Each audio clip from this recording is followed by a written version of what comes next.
வணக்கம் மக்களே, நாம இந்த ஆரோக்கியமான பதிவில் நம்மளுடைய உடல் நரம்புகளை 60 வயதுகளிலும் இரும்பு போல பலம் பெற வைத்துக் கொள்வதற்கு, சுறுசுறுப்பாக இயங்க வைக்கிறதுக்கு நம்ம என்னென்ன மாதிரியான ஆரோக்கியமான உணவுகளை எடுத்துக்கொள்ள வேண்டும், என்னென்ன மாதிரியான வாழ்க்கை நடைமுறைகளை கடைபிடிக்க வேண்டும் அப்படின்றத பார்க்க போகிறோம்.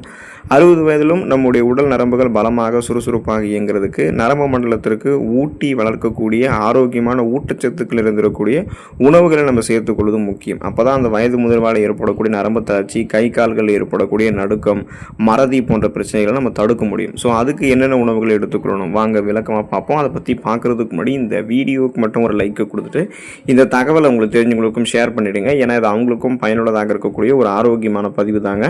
இது போன்ற அப்டேட்ஸ்கள் நீங்கள் தொடர்ந்து பார்க்குறதுக்கு நம்மளுடைய ஹெல்த் நியூஸ் தமிழ் சேனலை மறக்காமல் சப்ஸ்கிரைப் பண்ணி வச்சுக்கோங்க. பக்கத்தில் இருக்கக்கூடிய பெல் பட்டனையும் கிளிக் பண்ணி ஆல் அப்படின்ற ஆப்ஷனையும் செட் பண்ணி வச்சுக்கிட்டீங்க அப்படின்னா நாங்கள் போடக்கூடிய எல்லா அப்டேட்ஸும் உங்களுக்கு நோட்டிஃபிகேஷன் அடிக்கடி வந்து சேரும். சரிவாங்க மக்களே, இப்போ வீடியோக்குள்ளே போயிடலாம். பாரம்பரிய மற்றும் உள்ளூர் உணவுகள் நம்ம வந்து நரம்புகள் பலம் பெறுவதற்கு 60 வயதில் எடுத்துக்கொள்ளலாங்க. இப்போ முருங்கைக்கீரை மற்றும் முருங்கைக்காய் அந்த வகையில் நீங்கள் எடுத்துக்கலாம். அதுக்கான காரணம் என்ன அப்படின்னா, முருங்கைக்காயில் வந்து பார்த்தீங்கன்னா இரும்பு சத்து, கால்சியம் மற்றும் vitamin A, vitamin C, vitamin B complex இதெல்லாமே வந்து இருக்குது. ஸோ இதெல்லாம் என்ன பண்ணணும் அப்படின்னா நரம்புகளுக்காக நன்மை செய்யும். இது நரம்புகளுக்கு தேவையான ரத்த ஓட்டத்தை உங்களுக்கு வந்து சீராக்கும். வாரத்தில் 2 முறை முருங்கைக்கீரை சூப் அல்லது பொரியெல்லாம் நீங்கள் சாப்பிட்டு வந்தீங்கன்னா உங்களுடைய உடல் நரம்புகள் 60 வயதுகளிலுமே பலம் பெற்று உடல் சோர்வெல்லாம் உங்களுக்கு வந்து நீங்கி உடல் நரம்புகள் பலமாக இருக்கும். இப்போ நீங்கள் பழைய சாதம் கூட அந்த வகையில் எடுத்துக்கலாம். மோர் சேர்த்தது பழைய சாதம் நீங்கள் எடுத்துக்கலாம். சாதத்தை இரவு முழுவதுமே நம்ம ஊற வைக்கும் போது அதில் நரம்பு மண்டலத்திற்கு மிக முக்கியமாக தேவைப்படக்கூடிய விட்டமின்களான விட்டமின் B6 மற்றும் விட்டமின் B12 இதெல்லாமே அபரிமிதமான அளவுக்கு, அதிகமான அளவுக்கு உருவாக ஆரம்பிக்கும். இதனால் காலையில் நீங்கள் பழைய சாதத்தை மோர் மற்றும் சின்ன வெங்காயத்தோடு சாப்பிடும்போது மூளை மற்றும் நரம்பு செல்கள் புத்துணர்ச்சி பெற ஆரம்பிக்கும். செரிமானமும் உங்களுக்கு வந்து சீராக ஆரம்பிக்கும். பனங்கிழங்கும் பாரம்பரிய உணவுகளை நீங்கள் சேர்த்துக்கலாம். இதுக்கான காரணம் என்ன அப்படின்னா, அதிகப்படியான நார் சத்து, இரும்பு சத்து, உடலுக்கு தேவையான தாதுக்கெல்லாம் பனங்கிழங்கில் இருக்குது. ஸோ பனங்கிழங்கு உடலுக்கு வந்து குளிர்ச்சியும், இடுப்பு மற்றும் கால் நரம்புகளுக்கு அதிகப்படியான பலத்தையும் தரக்கூடியதாக இருக்குங்க. இரண்டாவதாக பார்த்தீங்கன்னா பழங்கள் மற்றும் காய்கறிகளை நரம்புகள் பலம் பெறுவதற்கு நம்ம எடுத்துக்கொள்ளலாம். இப்போ நெல்லிக்காய் வந்து நீங்கள் எடுத்துக்கலாம். அதில் பெரிய நெல்லிக்காய் இருக்குங்க இல்லையா, பெரிய நெல்லி, அதை நீங்கள் எடுத்துக்கலாம். ஸோ அதுக்கான காரணம் என்ன அப்படின்னா, அந்த பெரிய நெல்லியில் இருக்கக்கூடிய சக்தி வாய்ந்த ஆன்டி ஆக்சிடென்ட்கள் மற்றும் விட்டமின் சி எல்லாமே உங்களுடைய நரம்பு செல்கள் சேதமடையாமல் உங்களுக்கு வந்து பாதுகாக்கும். நரம்புகளுக்கான நன்மையை செய்யும். இப்போ தினமும் நீங்கள் ஒரு நெல்லிக்காய் சாப்பிட்டு வந்தீங்க அப்படின்னா நரம்பு மண்டலம் தூண்டப்பட்டு நினைவாற்றல் வந்து உங்களுக்கு பெருகுவதோடு நோய் எதிர்ப்பு சக்தியுமே உங்களுக்கு கூடுதலாக அதிகரிக்கப்படும். பழங்களில் நீங்கள் மாதுளம் பழத்தை கூட எடுத்துக்கலாம். மாதுளம் பழம் எப்படி உங்களுடைய நரம்புகளை பலப்படுத்துதுன்னா, பாலிஃபினால்கள் மற்றும் இரும்பு சத்துக்களை அது அதிகமாக கொண்டு இருக்கு. இதனால் மூளைக்கு செல்லக்கூடிய ரத்த ஓட்டத்தை மாதுளம் பழம் அதிகரித்து நரம்புகளினுடைய செயல்பாட்டை உங்களுக்கு வந்து துரிதப்படுத்தும். 60 வயதுகளில் ஏற்படக்கூடிய நரம்பு பலவீனத்தை குறைக்கிறதுக்கு மாதுளம் பழம் மிகச்சிறந்த பழமாக இருக்குன்னு தெரிஞ்சுக்கோங்க. மாதுளம் பழம் 60 வயதில் ஏற்படக்கூடிய நரம்பு பலவீனத்தை குறைக்கிறதுக்கும் நமக்கு மிகச்சிறந்த உதவியாக இருக்கும். கிரீன் வெஜிடபிள்ஸ் என்று சொல்லக்கூடிய பச்சை இலை காய்கறிகளை 60 வயதில் நரம்புகள் பலம் பெறுவதற்கு எடுத்துக்கொள்ளலாம். குறிப்பாக வந்து மணத்தக்காளி, பசலைக்கீரை எல்லாம் ரொம்ப ரொம்ப இம்பார்ட்டன்ட். இதுக்கான காரணம் என்ன அப்படின்னா, இந்த மணத்தக்காளி, பசலைக்கீரை, அதாவது கிரீன் வெஜிடபிள்ஸ் அப்படின்னு சொல்லக்கூடிய இந்த பச்சை இலை காய்கறிகள் மொத்தமாகவே ஃபோலேட் மற்றும் விட்டமின் பி தொகுப்புகளை கொண்டு இருக்கு. இது என்ன பண்ணும் அப்படின்னா, நரம்புகளினுடைய மேல் இருக்கக்கூடிய பாதுகாப்பு உரையான மயலின் அப்படின்ற அந்த உரையை வந்து சீராக இருக்கிறதுக்கு ஹெல்ப் பண்ணும், சீராக இருக்க வைக்கிறதுக்கு ஹெல்ப் பண்ணும். அப்போ நரம்புகளில் ஏற்படக்கூடிய எரிச்சல்களை குணப்படுத்துறதுக்கு மணத்தக்காளி கீரை அப்படின்றது நமக்கு ரொம்ப ரொம்ப சிறந்தது. இப்போ நம்ம தினமும் வந்து பார்த்தீங்க அப்படின்னா கிரீன் வெஜிடபிள்ஸ் அப்படின்ற அந்த பச்சை இலை காய்கறிகள் தினமும் நம்மளுடைய உணவுகளை சேர்த்துக்கொள்ளலாம். காய்கறியை வந்து காய்கறி வடிசாறு, வெஜிடபிள் சூப் மாதிரி எடுத்துக்கலாம். மசித்து கூட நம்ம வந்து எடுத்துக்கொள்ளலாம். கீரைகளை சாப்பிட்றோம் அப்படின்னா வாரத்தில் ஒரு தடவை சுழற்சி அடிப்படையில் ஏதாவது ஒரு கீரைகளை மாற்றி மாற்றி சாப்பிடும்போது அது நம்மளுடைய நரம்புகளை வந்து பலப்படுத்தும்னு தெரிஞ்சுக்கோங்க. நட்ஸு மற்றும் சீட்ஸ் எல்லாம் நீங்கள் எடுத்துக்கொள்ளலாம். பருப்பு வகைகள் மற்றும் விதைகள் இதெல்லாம் நீங்கள் எடுத்துக்கொள்ளும் போது உங்களுடைய உடல் நரம்புகள் 60 வயதுகளில் இளைஞராக நீங்கள் இருக்கும்போது கூட பலம் பெற ஆரம்பிக்கும். அதில் வந்து பார்த்தீங்கன்னா ஊற வைத்த பாதாம் மற்றும் அக்ரூட் பருப்புகள், அதாவது வால்நட்ஸு, சோக்குடு அல்மோண்ட்ஸ் எல்லாம் நீங்கள் எடுத்துக்கலாம். இது எப்படி உங்களுடைய நரம்புகளை பலப்படுத்துது? அதுக்கான காரணம் என்னென்னா, பாதாமில் விட்டமின் ஈயும் அக்ரூட் பருப்பில் வந்து ஒமேகா 3 கொழுப்பு அமிலமும் இருக்குது. ஸோ அந்த ஒமேகா 3 ஃபேட்டி ஆசிட்ஸ் எல்லாம் என்ன பண்ணும் அப்படின்னா, நரம்புகளினுடைய ஆரோக்கியத்திற்கும் மூளை செயல்பாட்டிற்கும் அந்த ஒமேகா 3 ரொம்ப ரொம்ப அவசியங்க. நீங்கள் இரவு வந்து 4 பாதாம் மற்றும் ஒரு அக்ரூட் பருப்பை தண்ணீரில் ஊற வச்சுட்டு காலையில் எழுந்ததுக்கப்புறம் அதோடைய தோலை நீக்கிட்டு நீங்கள் வந்து சாப்பிடணும். இந்த மாதிரி சாப்பிட்டீங்கன்னா உங்களுக்கு அது வந்து நரம்புகளை பலப்படுத்தும். நிலக்கடலை மற்றும் எள் அந்த வகையில் நீங்கள் எடுத்துக்கொள்ளலாம். அதுக்கான காரணம் என்னென்னா, எளிதில் கிடைக்கக்கூடிய நிலக்கடலையில் நரம்புகளை பலப்படுத்தக்கூடிய ஆரோக்கியமான கொழுப்புகளும் மெக்னீசியம் சத்துக்களுமே இருக்குது. ஸோ இதனுடைய நன்மை என்னென்னா, மெக்னீசியம் தாது, அந்த தாது சத்து வந்து நரம்புகள் தளர்வடையாமல், இறுக்கமடையாமல் சீராக நரம்புகள் நமக்கு இயங்குறதுக்கு, நரம்புகள் பலம் பெறுவதற்கு உதவிகரமாக இருக்கும்.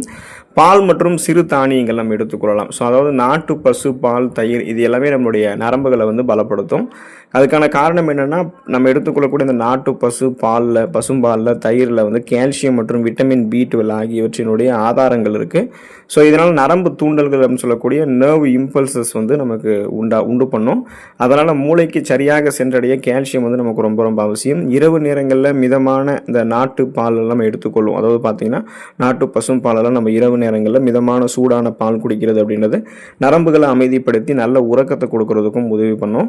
கேழ்வரகு ராகி நம்ம எடுத்துக்கொள்ளலாம். ஸோ அதுலேயுமே கால்சியம் மற்றும் இரும்பு சத்து மிக அதிகமாக இருக்குது. நரம்புகளுக்கான நன்மையாக கேழ்வரகு நமக்கு என்ன கொடுக்குதுன்னா, நரம்புகளுக்கு வலிமை சேர்க்கிறதோடு 60 வயதுகளில் எலும்புகளும் நரம்புகளும் இணையக்கூடிய அந்த மூட்டு பகுதிகளை வலுவாக வைக்கிறதுக்கு கேழ்வரகு கஞ்சி அல்லது கேழ்வரகு கூழ் அப்படின்றது வந்து பெரிதும் நமக்கு உதவிகரமாக இருக்கும் அப்படின்றத நீங்கள் தெரிஞ்சுக்கோங்க. இப்போ 60 வயதுகளில் நரம்புகளை பலப்படுத்துறதுக்கு நீங்கள் பாரம்பரிய மூலிகை மற்றும் மசாலாக்கள் நிறைய எடுத்துக்கலாம். அதில் வந்து பிரண்டை துவையல் நீங்கள் எடுத்துக்கொள்ளலாம். பிரண்டை வந்து நம்மளுடைய பாரம்பரிய மருத்துவத்தில் வஜ்ரவல்லி அப்படின்னு சொல்லுவாங்க. அதாவது உடலை வைரம் போல் ஆக்குவதால் தான் இதுக்கு அந்த பேர் இருக்குது. ஸோ இதில் இருக்கக்கூடிய கால்சியம் மற்றும் தாவர ஊட்டச்சத்துக்கள் நரம்புகளினுடைய சுருங்கி விரியக்கூடிய தன்மையை சீராக்குது. குறிப்பாக நரம்புகள் மற்றும் எலும்புகள் இணையக்கூடிய மூட்டு பகுதிகளில் ஏற்படக்கூடிய நரம்பு வலியை அதை வந்து உங்களுக்கு சரி பண்ணுது. குணப்படுத்துறதுக்கு வந்து பார்த்தீங்கன்னா வாரத்தில் ஒரு முறை நீங்கள் வந்து அந்த பிரண்டையை துவையலாக செஞ்சு சாப்பிட்லாம். வாரத்தில் 1 அல்லது 2 முறை சாப்பிட்டீங்கன்னா கூட நரம்புகள் தொடர்பான பிரச்சனைகளான நரம்பு தளர்ச்சி உள்ளிட்ட பல்வேறு விதமான பிரச்சனைகள்லாம் உங்களுக்கு வந்து சரியாயிடும். நரம்புகள் பலம் பெற ஆரம்பிக்கும். அந்த வகையில் நீங்கள் பாரம்பரிய உணவாக மஞ்சளை கூட எடுத்துக்கொள்ளலாம். டர்மரிக் வந்து நீங்கள் எடுத்துக்கணும். மஞ்சள் இருக்கக்கூடிய குர்குமின் அப்படின்ற அந்த வேதிப்பொருள் வந்து ஒரு சிறந்த அலர்ச்சி எதிர்ப்பு ஆன்டி இன்ஃப்ளமேட்டரி காரணியாக செயல்படும். ஸோ இது வந்து நரம்புகளுக்கான நன்மையாக என்ன பண்ணும் அப்படின்னா, வயது முதிர்வால் நரம்பு செல்கள் நலிவடைவதையும் மூளையில் ஏற்படக்கூடிய வீக்கங்களையும் தடுக்கும். இரவில் வந்து நற்பதமான பாலில் 1/4 ஸ்பூன் மஞ்சள் தூள் மற்றும் சிட்டிகை மிளகுத்தூள் கலந்து நீங்கள் குடிச்சு வந்தீங்கன்னா நரம்புகள் புதுப்பிக்கப்பட்டு கை கால் நடுக்கம் மற்றும் மறதி நோய் அல்சைமர்லாம் உங்களுக்கு வந்து வராமல் தடுக்கப்படும் அப்படின்னு தெரிஞ்சுக்கோங்க. ஸோ அந்த பாரம்பரிய மருந்துகள்லேயே வந்து பார்த்தீங்கன்னா சீரகம் மற்றும் வெந்தயம் அதுக்கு கூட நீங்கள் முக்கியத்துவம் கொடுத்து எடுத்துக்கலாம். உங்களுடைய உடல் நரம்புகள் வயதான காலங்களில் இளமை காலங்கள்லையுமே பலமாக இருக்கும். ஸோ சீரகம் அப்படின்றது நரம்புகளை வந்து குளிர்விக்கக்கூடிய தன்மை கொண்டது. வெந்தயம் வந்து ரத்தத்தில் இருக்கக்கூடிய சர்க்கரையினுடைய அளவை கட்டுப்படுத்தக்கூடிய தன்மை கொண்டது. அப்போது இது நரம்புகளுக்கு எப்படி நன்மை செய்யணும்னு பார்த்தீங்கன்னா, சர்க்கரை நோயினால் நரம்புகள் பாதிக்கப்படுவது அதாவது டயபெட்டிக் நியூரோபதின்னு சொல்லுவாங்க. அது வந்து வெந்தயம் வந்து உங்களுக்கு தடுக்கும். சீரக நீர் என்ன பண்ணுன்னா நரம்புகளில் ஏற்படக்கூடிய எரிச்சலை குறைத்து நரம்பு தூண்டல்களை உங்களுக்கு வந்து சீராகும். ஸோ அதனால தான் நீங்கள் இதை வந்து பார்த்தீங்கன்னா இந்த பாரம்பரிய உணவுகளையும் நீங்கள் எடுத்துக்கொள்ளும்போது சரி பண்ணிக்கலாம். ஸோ இப்போ இந்த உணவுகளை நீங்கள் தொடர்ந்து சுழற்சி அடிப்படையில் எடுத்துக்கொள்ளும் போது நரம்பு தளர்ச்சி உள்ளிட்ட பல்வேறு விதமான நரம்புகள் சார்ந்த பிரச்சனைகள் குணப்படுத்தப்பட்டு மீண்டும் வராமல் தடுக்கப்படும். நீங்கள் குறிப்பாக கவனிக்க வேண்டிய விஷயம் என்னென்னா, 60 வயதில் நரம்புகள் பலம் பெறுவதற்கு உணவோடு சேர்ந்து முறையான தூக்கம் இருக்கணும். அதாவது 7 மணி நேரங்கள் ஆரம்பித்து 8 மணி நேரங்கள் வரைக்கும் அங்கீகரிக்கப்பட்ட இரவு நேர உறக்கம் இருக்கணும். மிதமான நடைப்பயிற்சி இருக்கணும். உடற்பயிற்சி அப்பப்போ செய்கிறது. இது எல்லாமே கை கால்களில் தளர்ச்சி ஏற்படாமல் பிபி, சுகர் ப்ராப்ளம், கொலஸ்ட்ரால்லாம் இல்லாமல் நரம்புகளில் உங்களுக்கு மேம்படுத்தி நரம்பு தளர்ச்சியெல்லாம் இல்லாமல் உடலை பலப்படுத்துறதுக்கு ஹெல்ப் பண்ணும். சர்க்கரையினுடைய அளவையுமே உங்களுடைய ரத்தத்தில் கட்டுப்பாடோட தான் வைக்கும். ஸோ அதனால் இந்த உணவுகளை தொடர்ந்து எடுத்துக்கொண்டு ஆரோக்கியமாக இருங்க. உடல் நரம்புகளை இரும்பு போல பலம் பெற வைத்துக்கொண்டு நலம் பெறுங்க. அடுத்த ஆரோக்கியமான பதிவில் மறக்காமல் சந்திப்போம். நன்றி மக்களே.